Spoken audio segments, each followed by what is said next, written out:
Julie Fei Fan Balzer, and with me is Joe Rotella for a little steampunk magic. I love these robots that you've brought. They're super duper cute. Yeah, and I love making them, but what I soon realized is that even once you have a base, and the base is, pretty easy to go together, if you want to paint it, that's great, but I wanted to cover it with foiled paper. There's a lot of little bits of paper. There's a lot of little bits. So I thought, okay, I need a solution here. And then I thought, okay, I can use my electronic cutting machine. So what I did was take these shapes and, you'll be more careful than I am here. You're just tracing I just them. traced them, and I was like, okay, that's the top. And you might have to go over it again. We're going fast here just so you can see. That's the top and bottom. And then I had to do the sides, and then you have to do the bodies. And by the time you get all done, and then color them in, and you're neater, use a ruler, you'll have all the shapes that you're going to work with. And you still have a lot of pieces. I mean, there's 1, 2, 3, 4, 5, 6, 7 here, but this is the top and the bottom, so you need 2 of those. These are the sides around his little head. You need 4 of those, and 2 arms, and 2 hands, and 2 bodies, and 4 ears. That really confused me for a while.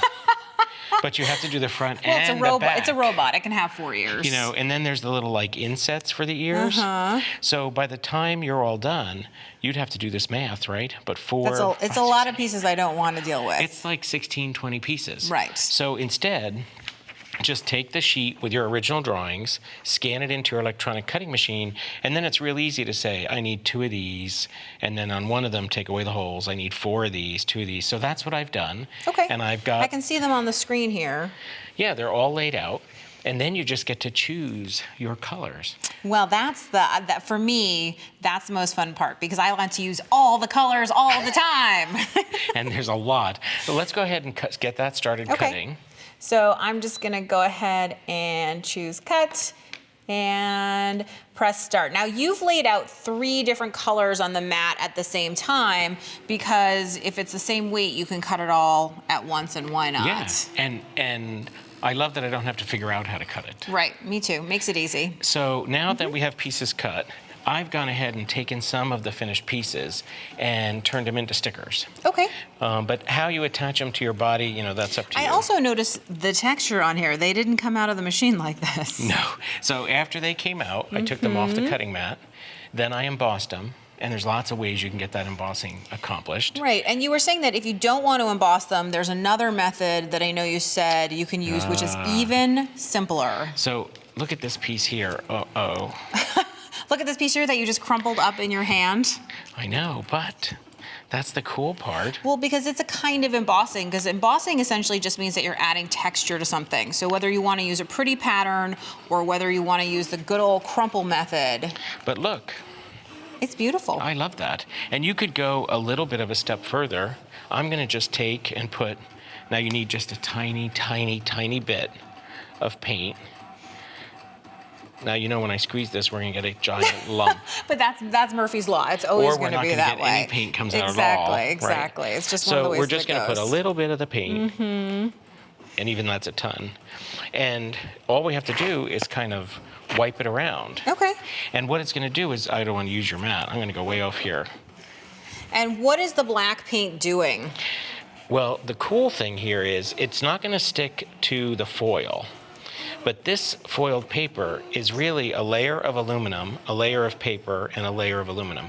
When I crinkled it, it exposed the paper in all the cracks. Oh, so it's sticking to the paper part, and that's why it's only sticking to the cracks. Look what you get. So you're really highlighting it. Okay, so you can crumple it, you can emboss it, which you can obviously do on your electronic cutter, through a traditional machine, you can do it with your hand, whatever it is. You could use alcohol inks on it. You can layer different colors. Oh, the other cool thing, here where it's embossed, I can just take a piece of sandpaper. Now, it works, you can use it on your hand, and you want to go very light.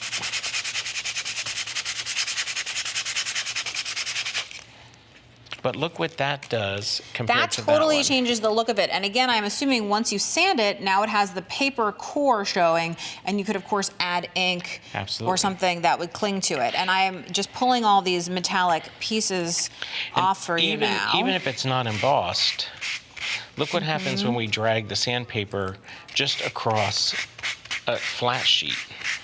So let's go ahead and put some on. Okay. I've put double-sided adhesive tape, and then I thought, wait, I can use that sticker machine. So, I mean, you have lots of options here. I'm gonna stick this guy on.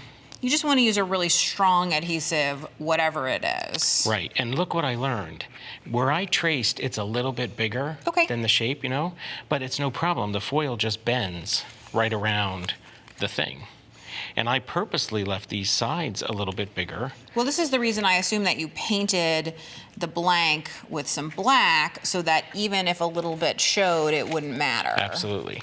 So we can just put some of these things on there. How did you come up with this idea for doing robots? Is that, I mean, I know you do a lot of steampunk stuff. Are you a robot obsessed person? Anything science, techie. And my friends would tell you I love really fussy fiddly. So, you know, this has 20 little pieces. That's pretty fussy fiddly. But that's part of like finding your crafting style, which is something that people ask about all the time. Like, how do you find your personal style? Some of it is about just knowing yourself. I like fussy fiddly.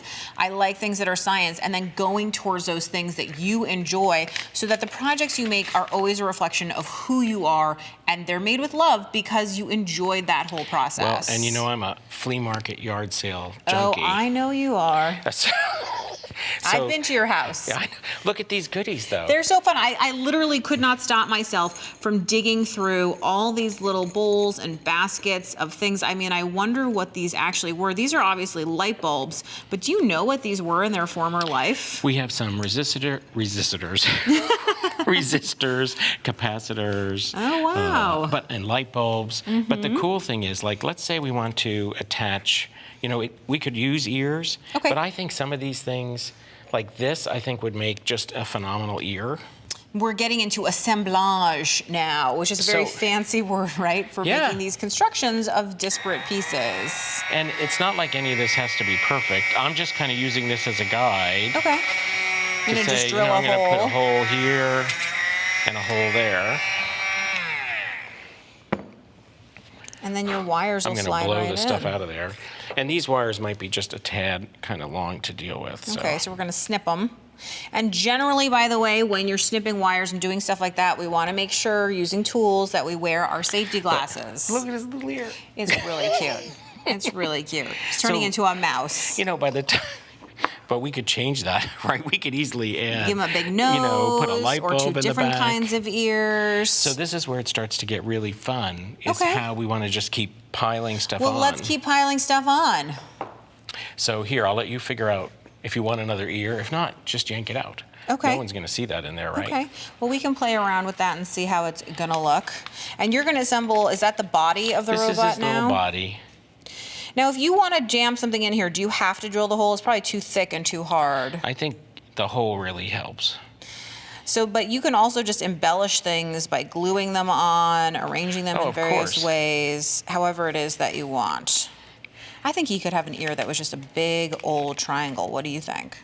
Yeah, why not? And who says that both ears have to be the same? I agree. I think that the asymmetry is part of what makes assemblage really a fun thing to do. You know, I was going to tease you and say, you know, you're so rigid. You just have to have everything. But you know that's more me than you. But I think that's the fun of this, which is I can see how this project you can get really fussy or you can have a lot of fun with it. It really depends on just what your personal style is again. So when we're looking through our junk drawers for stuff or through yard sales, I can see you have dominoes, you have jewelry findings. Are there particular things that you look for? I love butterfly wings because you put them on the back of something and now he's gonna look like he has little wings. Little wings, so cute. That's a great idea. And then this guy, I love this particular finding, and this is real cheap. I think they call it pot metal. Okay. But I'm not sure, but he bends. Ah. Because if we bend him and we stick him here, we'd now have it's to a adhere crown. It's a little crown. That's super cute. And if we look at the finished ones, I can see that whether you use the ears that come with the little pre-folded bit or whether you make up your own, I love the hat that's on the big one. That's super cool.